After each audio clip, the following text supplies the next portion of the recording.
All of these structural elements and polycarbonate roofing materials on your Elements Pergola are fully trimmable.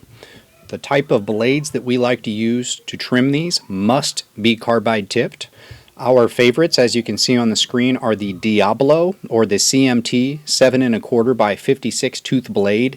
Anywhere from 40 teeth to 56 teeth will suffice. You don't specifically have to get the 56 tooth blade, just try and get close in there. A couple of pro tips before we start showing the different pieces being cut is that if you're going to go out and buy a brand new blade for this, always cut some aluminum first, or maybe even run it on the sidewalk a little bit. Break that blade in before you take a brand new blade to vinyl, as it has a tendency to catch and chip the vinyl a little bit.